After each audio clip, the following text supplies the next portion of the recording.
প্রিয়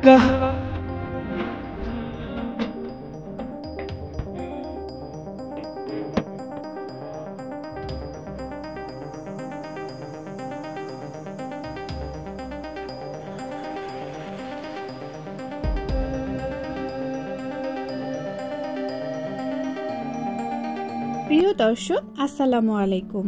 আমাদের চ্যানেলে আপনাদের স্বাগতম। আজকে একটা খুব সুন্দর ভিডিও নিয়ে আসলাম। আর আজকের এই ভিডিওটা হবে চংচিং সিটি নিয়ে। চায়নার ফিউচারিস্টিক সিটিও বলা হয় এই শহরকে। আমরা সিচুয়ান থেকে চংচিংয়ে এসেছি সকালবেলা, তাই একটু রেস্ট নিয়ে বিকালবেলা বের হয়ে গেলাম রাতের শহরটা দেখতে। চংচিং কিন্তু খুব ফেমাস একটা শহর, তার উপরে এই নিউ ইয়ারের ছুটিতে এসেছি, তাহলে তো আর কথাই নেই, চারদিকে শুধু মানুষ আর মানুষ।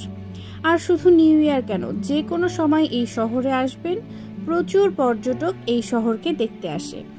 চংচিংয়ে যেদিন আমরা আসলাম সেদিন সকাল থেকেই আমার প্রচণ্ড গলা ব্যথা, আমি কোনো কিছুই গিলতে পারছিলাম না, ইভেন পানি পর্যন্ত গিলতেও আমার কিন্তু অনেক কষ্ট হচ্ছিল। কিন্তু কি করার, ঘুরতে এসেছি আর হাতে আছে মাত্র 3 দিন।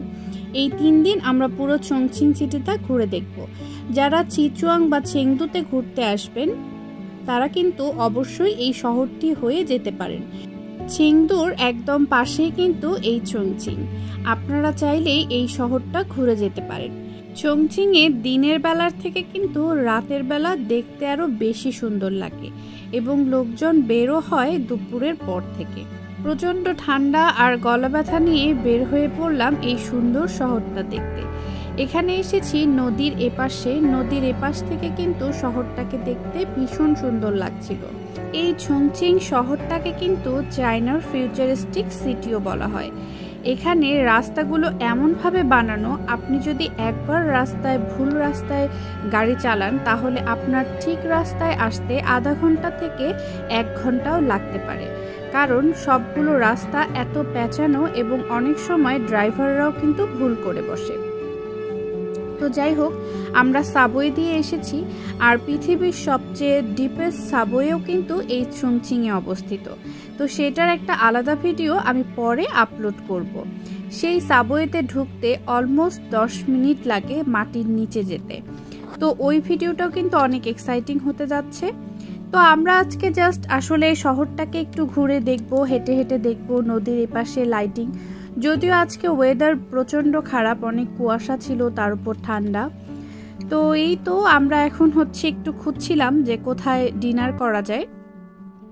চংচিংয়ের মানুষ কিন্তু প্রচণ্ড বাজে রকমের ঝাল খায়, মানে এত ঝাল খায় যে খাওয়াই মানে আমি খেতেই পারছিলাম না। তো এরপরে যেটা হচ্ছিল, আমি বললাম যে এত ঝাল খেলে তো আসলে পেটে প্রবলেম হবে, তো বার্গার অর্ডার করি। বার্গারেও ঝাল। বাংলাদেশে যারা অতিরিক্ত ঝাল খেতে পছন্দ করেন তাদের কিন্তু এই শহরটা ভীষণ পছন্দ হবে, কিন্তু আমার কিন্তু ওদের ট্রেডিশনাল খাবারগুলো খেতে একটু কষ্ট হচ্ছিল। যদিও আমরা বেছে বেছে কম ঝালওয়ালা খাবারগুলো অর্ডার করছিলাম। এখন আমরা কিন্তু ওদের সেন্ট্রাল স্ট্রিট বলে যেটা, সেটাতে হাঁটাহাঁটি করছি। এখানে প্রচুর লোকজন, সবাই এই স্ট্রিটেই ঘুরতে আসে। এরপর ওখান থেকে ঘোরাঘুরি শেষ করেই আমি চলে যাই, কারণ বেশি ঠান্ডায় থাকতে পারছিলাম না। তো এখন যে জায়গাটায় আসলাম এটাও কিন্তু ভীষণ ভীষণ ফেমাস। তো আপনাদের এখন এই জায়গাটা দেখে কি মনে হচ্ছে? মনে হচ্ছে না যে আমি কোনো একটা প্লেন প্লেসে আছি এবং আশেপাশে এত উঁচু উঁচু বিল্ডিং? আসলে কিন্তু তা নয়। চলুন তাহলে আপনাদেরকে দেখাই আমি এখন কোথায় আছি।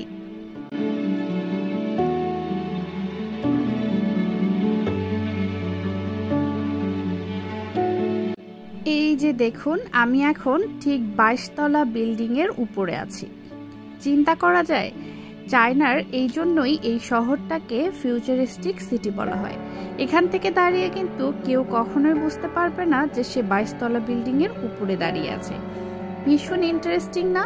এবং আশেপাশের বিল্ডিংগুলো কিন্তু তার থেকেও বেশি উঁচু। তাহলে চিন্তা করুন, আসলে এখানে দাঁড়িয়ে থাকতে কিন্তু ভয় লাগছিল।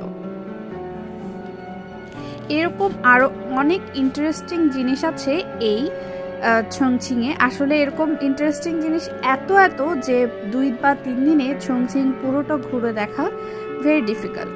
এরপরে ওখান থেকে আমরা আবার চলে গেলাম একটা স্ট্রিটে এবং সেখান থেকেই আমরা যাব আর একটা সুন্দর জায়গায়।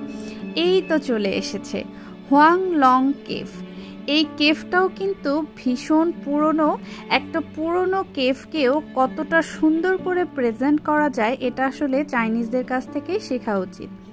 এবং আমি কিন্তু এখন একটা ব্রিজে দাঁড়িয়ে আছি। এই ব্রিজে মানে এত মানুষ যে দাঁড়ানোরও জায়গা নেই। একজনকে রিকোয়েস্ট করে আমি এই ভিডিওটুকু করছি, তাহলে বুঝতে পারেন যে কি পরিমাণ লোকজন এখানে প্রতিদিন ঘুরতে আসে এই কেভকে দেখার জন্য। এবং নিচে নিশ্চয়ই দেখতে পারতেছেন পুরো রোডটা কিন্তু মানুষে ভর্তি এবং এখানে অনেকগুলো পুলিশ আছে, কাউকে রাস্তা ব্রেক করতে দিচ্ছে না। তো আমার আসলে এই জায়গায় বেশিক্ষণ থাকতে ভালো লাগছিল না, কারণ এত লোকজন ছিল। তো এরপরে চলুন আপনাদেরকে আরও একটা ইন্টারেস্টিং প্লেসে নিয়ে যাই, আমাদের সঙ্গেই কিন্তু থাকবেন। তো এই যে এখন যে ট্রেন লাইনটা দেখতে পাচ্ছেন এটাও কিন্তু অনেক স্পেশাল। বাংলাদেশে বা যে পৃথিবীর যে কোনো দেশে ট্রেন চলে কিন্তু দুটো লাইন দিয়ে, কিন্তু এখানে দেখুন ট্রেন কিন্তু একটা লাইন দিয়ে চলাচল করছে। এটাও কিন্তু বেশ স্পেশাল একটা সিস্টেম, আসলে আমি এত ডিটেল বলতে পারবো না। তো যাই হোক, এরপরে কিন্তু এই ট্রেনে করেই আমরা যাব আরেকটা জায়গায় যেখানে বিল্ডিং এর ভেতর দিয়েই সাবওয়ে স্টেশন। তো চলুন তাহলে সেখানে যাওয়া যাক। তো এই তো আমরা ট্রেনে করে চলে এসেছি। আসলে চায়নায় ছুটির সময় ঘুরতে আসা আর এই চংচিং এর মতো জায়গায় আসা ইটস ভেরি ডিফিকাল্ট। সব জায়গায় শুধু লোক আর লোক। তো এই যে সবাই আমাদের মতো ফোন নিয়ে দাঁড়ায় আছে কখন এই সাবওয়েটা হচ্ছে এই বিল্ডিং এর ভিতর দিয়ে চলে যাবে। এটাও কিন্তু অনেক ফেমাস। তো এই তো ট্রেনটা আসতেছে। আসলে এটা কিন্তু আমার কাছেও ভীষণ এক্সাইটিং ছিল যে একটা ট্রেন কিভাবে একটা বিল্ডিং এর ভেতর দিয়ে চলে যাচ্ছে। ফিউচারে এরকমও হতে পারে যে আমাদের বাসার ঠিক নিচে বা বাসার ভিতর দিয়েই ট্রেন চলে যাচ্ছে। বিষয়টা খুব ইন্টারেস্টিং না?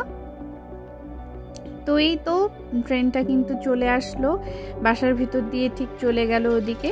আসলে ঠান্ডার কারণে চংচিংয়ে বেশি কিছু জায়গা দেখতে পারিনি, খুব ফেমাস প্লেসগুলোই ঘুরেছি। এজন্য আজকের ভিডিওটি এখানেই শেষ করছি। আবারও অনেক সুন্দর এবং এক্সাইটিং ভিডিও নিয়ে কিন্তু চলে আসবো। তো আজকের এই ভিডিওটা কেমন লাগলো অবশ্যই কিন্তু জানাবেন। ভালো লাগলে একটা কমেন্ট করে দেবেন, আর আমাদের চ্যানেলটি সাবস্ক্রাইব করে না থাকলে অবশ্যই সাবস্ক্রাইব করে ফেলবেন। বাই বাই সবাইকে।